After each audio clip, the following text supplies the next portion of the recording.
Hello students, welcome to my channel Train Your Brain. Once again, I'm ready to train your brain. So let's start. Our today's topic is chemical formula.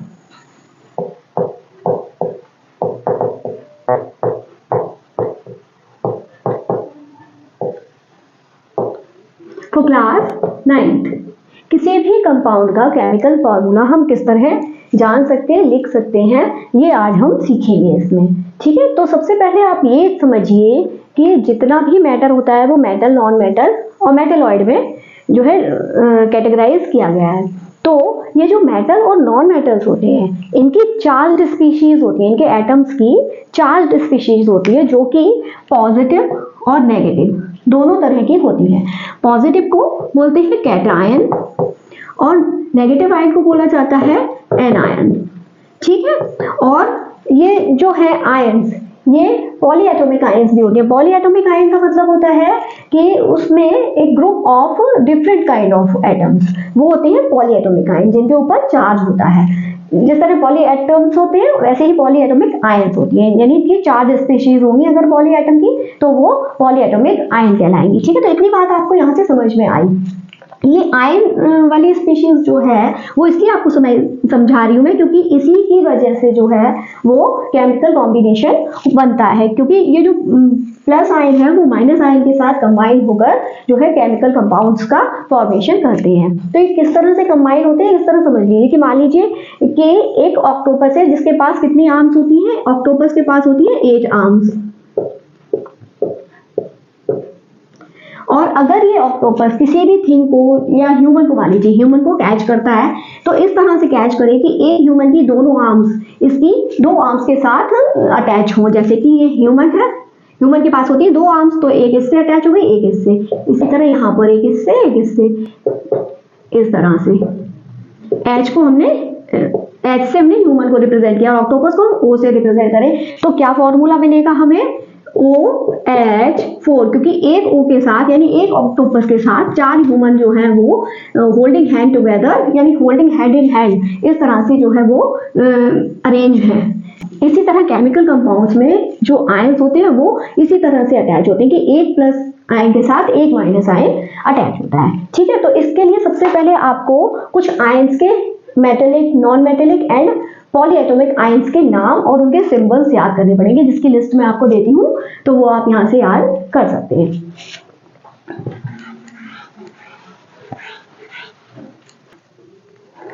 आइए यहाँ से देखते हैं कुछ metallic ions, कुछ non metallic ions and polyatomic ions के name and symbols. ठीक है, तो शुरू करते हैं मेटेलिक आयन से।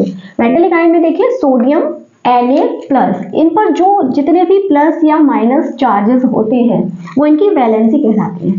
ठीक है, तो सोडियम Na+ होता है यानी कि इस पर 1 प्लस चार्ज है। Potassium K+, silver Ag+, magnesium 2+, यहाँ पर 2 प्लस चार्जेस है इसका। Calcium 2+, zinc 2+, copper Cu 2+, aluminium Al3+, iron Fe3+, iron या फिर इसको फेरस भी बोल सकते हैं। नॉन मेटेलिक में देखिए हाइड्रोजन, हाइड्रोजन जो है उस पर प्लस चार्ज भी होता है और माइनस चार्ज भी होता है, तो इसके नाम अलग अलग होते हैं। जब हाइड्रोजन पर प्लस चार्ज होता है तो उसको हाइड्रोजन ही बोलेंगे और जब माइनस चार्ज होगा तो उसको हाइड्राइड बोला जाता है। और इसी तरह से नाम जो है वो यूज किए जाते हैं। जहाँ हाइड्राइड यूज है तो आप समझ जाइए कि वहाँ H- यूज हुआ है, H पर माइनस चार्ज था, और हाइड्रोजन यूज हो रहा है तो वहाँ पर H पर प्लस चार्ज था।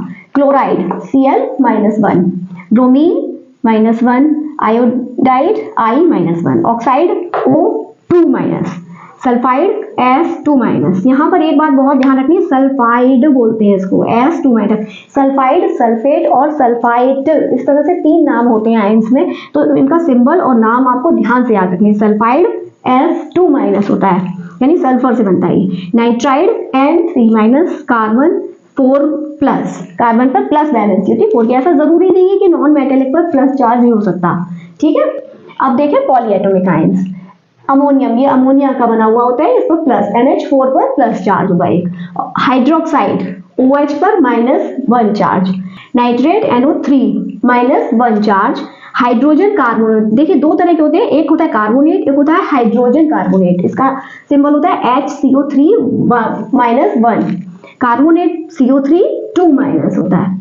सल्फाइड, देखिए अभी मैंने बताया था ना सल्फाइड और सल्फेट, तो ये सल्फाइड है, ये सल्फाइड है, SO3 2-, ये सल्फाइड SO3, ये बहुत जरूरी है यहाँ पर ध्यान देना। और सल्फेट SO4 2-, आपने नाम भी सुनोगे ना केमिकल कंपाउंड्स के, तो कहीं सल्फाइड यूज होता है, कहीं सल्फेट यूज होता है, और कहीं कहीं सल्फाइड यूज हो रहा है।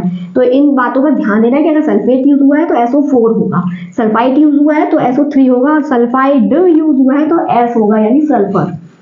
फॉस्फेट PO4 3-, ये कुछ कॉमन जो है आयंस हैं, और इन्हीं को लेकर केमिकल फॉर्मूला, क्योंकि आपको अभी सिंपल केमिकल फॉर्मूला सिखाए जाएंगे तो ये इन्हीं के साथ आपको बन जाएंगे। ठीक है, तो अब कुछ रूल्स होते हैं केमिकल फॉर्मूला को लिखने के, तो अब हम उन्हें समझ लेते हैं, और साथ में ये आपको लर्न करना ही पड़ेगा। ये टेबल जो है आपको लर्न करनी होगी, ये आपकी बुक्स में भी दी जाती है, और अगर बुक अवेलेबल नहीं है आपके पास तो आप यहाँ से स्क्रीनशॉट ले सकते हैं। चलिए अब फॉर्मूला लिखने का जो रूल होता है उसकी बात कर लेते हैं हम, कि केमिकल फॉर्मूला को लिखने के रूल क्या होते हैं। Rules for writing chemical formula, ये यहाँ 3 रूल्स होते हैं केमिकल फॉर्मूला को लिखने के। तो देखते हैं तीनों कैसे वर्क करते हैं। द वैलेंसीज और charges on the ion must balanced, ion पर जितने भी चार्ज है प्लस और माइनस के, जो कि कंबाइन होकर कोई केमिकल कंपाउंड बना रहे हैं, वो कैसे होनी चाहिए, बैलेंस होनी चाहिए, यानी जितने पॉजिटिव आयन है उतने ही नेगेटिव चार्जेस होने चाहिए आपस में कॉम्बिनेशन करने के लिए। When a compound consist of a metal and a non metal, the name और symbol of metal is written first. जब भी कोई कंपाउंड मेटल और नॉन मेटल के कॉम्बिनेशन से बना हुआ है तो हमेशा नाम और सिंबल मेटल का पहले आएगा और नॉन मेटल का बाद में आएगा। इन compounds formed with polyatomic ions, the ion is enclosed in a bracket before writing the number of indicate the ratio। ये बता रहे जब पॉलीएटॉमिक आयन जहाँ यूज हो रहे हैं कंपाउंड फॉर्मेशन में, तो पॉलीएटॉमिक आयन के साथ जो नंबर लगा हुआ है रेशियो को शो करने के लिए, वो हमेशा ब्रैकेट में एनक्लोज होना चाहिए, उसके बाद नंबर लगाना चाहिए। जैसे कि कैल्शियम हाइड्रोक्साइड, कैल्शियम हाइड्रोक्साइड का फॉर्मूला होता है CaOH होल ट्वाइस। OH पर बैलेंसी बता रहा है कि 2 है, कैल्शियम की 2 बैलेंसी होती है, OH की 1 होती है। तो फिर अभी मैं आपको लिखना सिखाऊंगी, तो इस तरह से आते हैं। और अगर ये कोई नंबर नहीं है पॉलीएटॉमिक आयन के साथ तो वहां ब्रैकेट जो है वो रिक्वायर्ड नहीं होता है। जैसे कि सोडियम हाइड्रोक्साइड, सोडियम हाइड्रोक्साइड में क्या होता है NaOH। यहाँ पर क्यों, क्योंकि सिर्फ एक ही आयन पॉजिटिव है और एक ही आयन नेगेटिव है। सोडियम 1+ होता है और OH 1- होता है। ऐसे ये जो सेकंड वाला रूल है, इसमें एग्जांपल देख लो। एक तो सोडियम क्लोराइड का चलेगा NaCl, Cl जो है वो नॉन मेटल है, सोडियम मेटल है। ऐसी कॉपर ऑक्साइड, या फिर आप ले सकते हैं आयरन सल्फाइड, इस तरह के एग्जाम्पल हैं। देखिए सभी में मेटल का नाम और मेटल का जो सिंबल है वो पहले लिखा जा रहा है। ठीक है, तो ये 3 रूल आपको ध्यान रखने हैं। अब हम समझते हैं कि कुछ एग्जाम्पल लेते हैं और मैं बताऊंगी आपको कि किस तरह से केमिकल फॉर्मूला लिखा जाता है। ठीक है, बैलेंसी उनकी कैसे बैलेंस की जाती है और केमिकल फॉर्मूला किस तरह लिखा जाता है। चलिए देखते हैं कि how to write the chemical formula for the name of some compound. कुछ कंपाउंड्स के नाम अगर आपके पास है तो आप कैसे उनका फॉर्मूला पता करेंगे, जो मैंने अभी आपको टेबल दिए ना आयंस वाला, उससे। ठीक है, हाइड्रोजन फ्लोराइड, तो अभी मैंने आपको बताया था ना कि अगर हाइड्रोजन पर प्लस आयन होता है तो वो उसको हाइड्रोजन बोलते हैं, और हाइड्राइड कब बोलते हैं, जब माइनस आयन होता है। तो यहाँ पर हाइड्रोजन क्या है, प्लस का है, यानी उस पर 1+ है, प्लस चार्ज। और क्लोराइड का आपको पता है -1 चार्ज होता है। तो जब फॉर्मूला लिखते हैं तो क्या करते हैं, जो इनकी वैलेंसी होती है वो ऐसे करके क्रॉस कर देते हैं, यानी कि हाइड्रोजन की वैलेंसी क्लोरीन पर लगेगी और क्लोरीन की वैलेंसी हाइड्रोजन पर लगेगी। क्योंकि यहाँ पर दोनों पर एक प्लस की और एक माइनस की है, तो इसका फॉर्मूला क्या बन के आएगा HCl, क्योंकि 1 को लिखा नहीं जाता है, तो क्या बन के आएगा फॉर्मूला HCl। ठीक है, ऐसे हाइड्रोजन सल्फाइड, तो हाइड्रोजन की +1 वैलेंसी, सल्फाइड S यानी सल्फर वाला, सल्फाइड की -2, तो इसकी वैलेंसीज क्या होंगी, ऐसे क्रॉस कर दिया जाएगा, यानी कि H की S पर जाएगी और S की H पर, तो फॉर्मूला क्या बन के आएगा, H पर 2 आ जाएगा और S 1 लिखा नहीं जाता है इसलिए H2S हाइड्रोजन सल्फाइड। ऐसे कार्बन टेट्रा क्लोराइड, तो कार्बन की +4 होती है आपको पता है और क्लोरीन की -1। तो यहाँ पर जैसे मैंने ऑक्टोपस वाला एग्जांपल समझाया था ना आपको, बस वही वर्क करेगा। तो कार्बन के पास +4 है और क्लोरीन के पास या क्लोराइड के पास -1 है, तो यहाँ 4 क्लोराइड आए जो है वो कार्बन के एक एटम से या एक आयन से यहाँ पर कंबाइन होंगे, जैसे कि कार्बन और इससे इस तरह से 4 क्लोराइड इस तरह से, यहाँ एक एक जो है वो बैलेंस हो जाएगा, एक प्लस एक माइनस, एक प्लस एक माइनस, इस तरह से। तो जब इसका फॉर्मूला लिखेंगे तो इनकी बैलेंसेस जो है वो इस तरह से हो जाएंगी। तो CCl4 क्या फॉर्मूला निकल के आएगा इसका, CCl4 carbon tetra chloride, tetra means होता है 4, ठीक है। ऐसे मैग्नीशियम क्लोराइड देखते हैं हम, मैग्नीशियम कि ये चार्ट आपको याद होना चाहिए आयंस वाला। मैग्नीशियम पर +2 वैलेंसी होती है, क्लोराइड पर अभी अभी आपने देखा -1 होती है। तो बस ये क्रॉस कर देंगे इनके वैलेंसीज को, तो क्या निकल के आएगा फॉर्मूला, MgCl2 मैग्नीशियम क्लोराइड, ठीक है। ऐसे एल्यूमिनियम ऑक्साइड देखते हैं, एल्यूमिनियम का +3 होता है और ऑक्साइड का -2 होता है। तो क्रॉस करेंगे अगर इस तरह से तो क्या बनेगा, Al2O3, फॉर्मूला क्या बन के आएगा, Al2O3। ऐसे कैल्शियम ऑक्साइड देखते हैं, तो कैल्शियम की कितनी होती है, +2, ऑक्साइड की -2। तो कैल्शियम ऑक्साइड का क्या फॉर्मूला बनेगा, CaO, ठीक है। समझ में आ रहा है ना आप लोगों को कि किस तरह से ये केमिकल फॉर्मूला बन रहे हैं। ये तो सिर्फ हमने क्या लिया, सिंपल वाले लिए हैं, अभी हमने पॉली एटॉमिक वाला एग्जांपल नहीं लिया, तो अब कुछ पॉली एटॉमिक वाले एग्जांपल यहाँ पर देख लेते हैं आपको समझाने के लिए।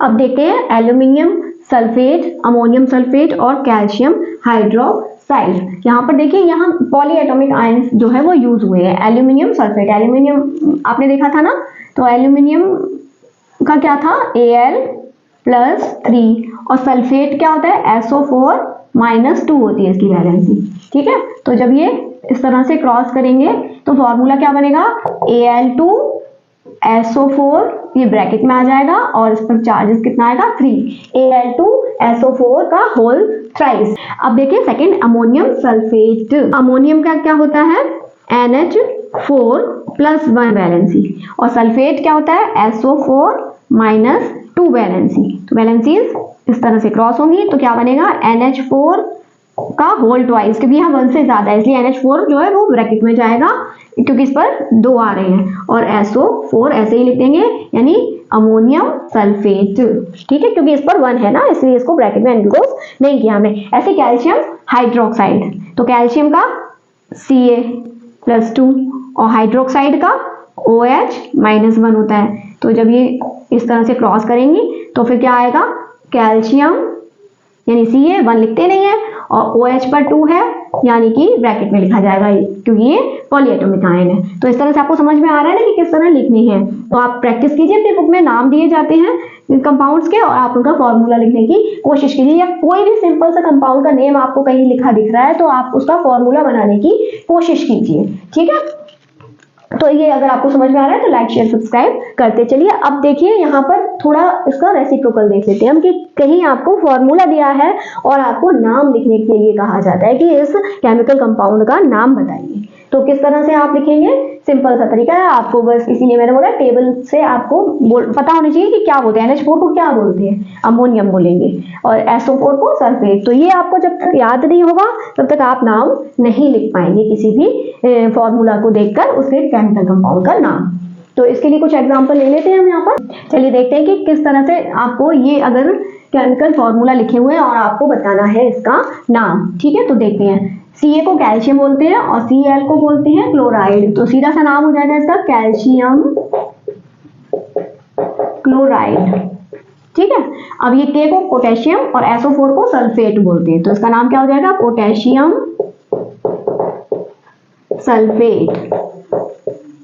यहाँ आपको ध्यान रखना है ना सेकेंड रूल कि मेटल का नाम पहले आएगा। ऐसे यहाँ पर देखिए पोटेशियम और NO3 को क्या बोलते हैं, नाइट्रेट, तो इसका नाम क्या हो जाएगा, पोटेशियम